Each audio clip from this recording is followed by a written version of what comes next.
Hi, class. I want to go over some of the pages in your book in Think and Create right now in chapters 1 and 2. And I just want to review a few things before you move on from this chapter, because we're talking about becoming an active reader. And on page 4 in Think and Create, you have a list of some of the items to become an active reader, like write down questions, circle keywords that you don't understand, mark notes and margins, answer questions, look at headings, read one section at a time, have a dictionary at hand. So here's my dictionary right here, my American Heritage Dictionary, and everything in this class is going to come from this dictionary. Make notes on flashcards, notebook paper of what you've learned. And so here I have some Post-its as well that you can use. And also make flashcards of vocabulary keywords, and I'm going to give you a little assignment to do right now at the end of this video, and review chapters. So another thing is, I talked about this on my PowerPoint, and I'm going to just repeat it, but in order to have a really good place to study, you need a desk, you need a chair, just like what I'm sitting on, and you need some place where you've got plenty of materials. So when you're looking for your place, that's what you're looking for. You're striving for a place that you're really comfortable, you've got a desk, you've got a nice comfortable chair, and you can sit and focus on what you're doing. And that's what this chapter is talking about, to set you up for the rest of the semester. And also think about what type of a learner you are. Are you a visual learner, an auditory learner, a kinesthetic learner, or a combination? So visual learners learn by looking at things and remembering by seeing, and auditory learners remember by hearing. If you have the AirPods, it's a really good way to record some information and then put on your AirPods and listen to them if you're auditory learners.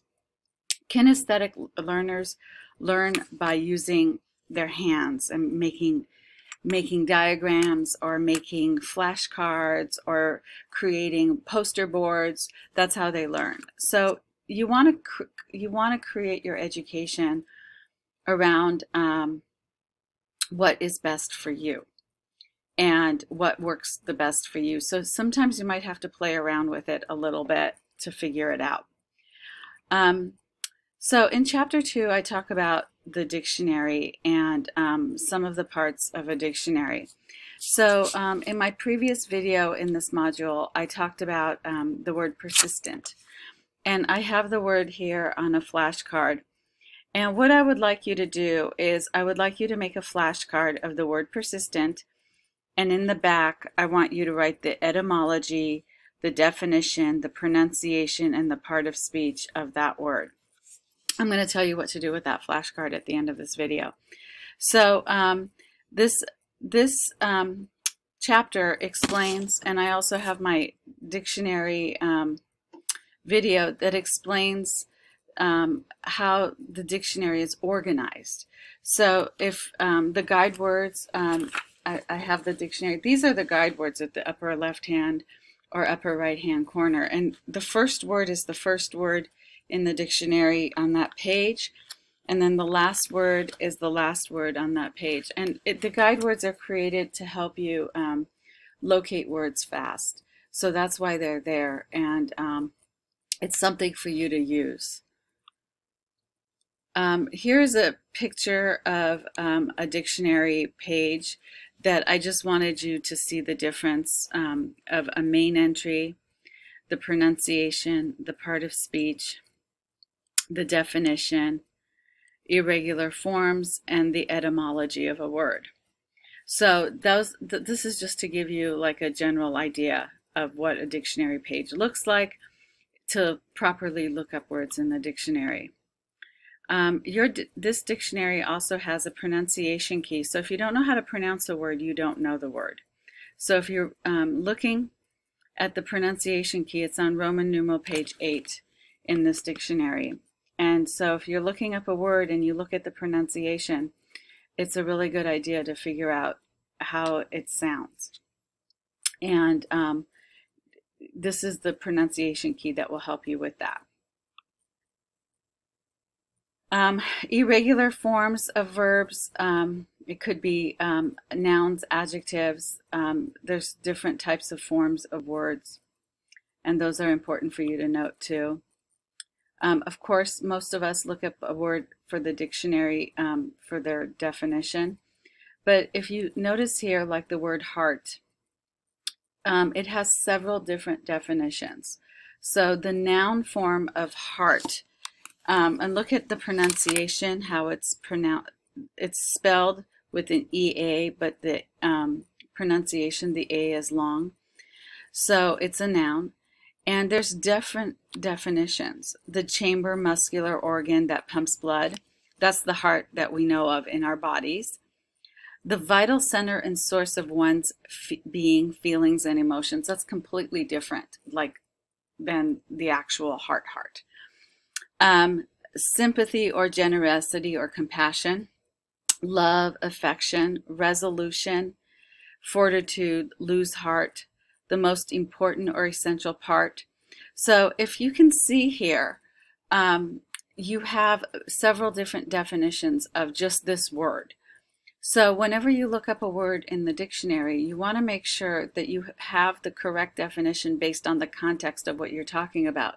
So if you're talking about the heart and soul of someone, that's completely different than the actual heart that pumps the blood in this example. So the reason why I'm pointing this out is that a lot of times you are reading and you look up words and you get very frustrated because maybe the first definition is not the proper definition. So you have to look at the context of your reading to figure out what works. And then here in this part, what you have is called the etymology. So the etymology is the history of the word and where it came from. So the word heart comes from Old English. How do I know this? Well, if I go to Roman numeral page 7, it has a list of the etymologies and their abbreviations on Roman numeral page 7. And not only that, but you see how different the word heart had. The word heart is spelled originally from the word heart that we use now, because English is a language that's derived from different cultures. So this chapter in the dictionary talks about all of these different ideas. And here's a picture of Roman numeral page 7 from our dictionary in the book too, so that you can have it as a reference. All right, so I'd like you to review these dictionary ideas. And I had used the word persistent in my first video, or was it my second video? And I would like you to look up, I would like you to make a flashcard of the word persistent. And I'd like you to put the etymology, the definition, pronunciation, and part of speech in there. And what I want you to do is, I want you to take a picture with your cell phone or any device that you have, and I want you to post it in our discussion forum this week. So I'd like to take a look and see all your flashcards. So just post it up on the discussion forum, and I'm going to give you credit for this week's attendance with that. Also, your dictionary, this book, Chapter 2, after the dictionary, it talks about, after the discussion of the dictionary, talks about annotation. And we're going to annotate a lot this semester, especially, this also includes the annotations that you're going to be doing for your research. So when you do library research, you're going to be annotating as well as annotating your book. I might have you look up an article on our library database. I'd like you to annotate it just the way you would annotate a book. And so I'd like to talk about some of the reasons why you may not be annotating right now. You may not have read this text several times and you need more practice reading it.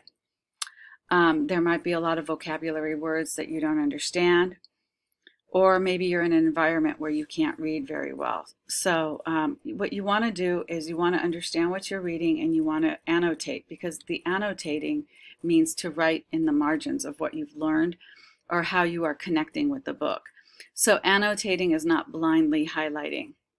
It's actually highlighting and writing. And really, when you highlight, you should be having some sort of color coding system, where in my video I showed how I use one color for names, one color for places, another color for vocabulary words.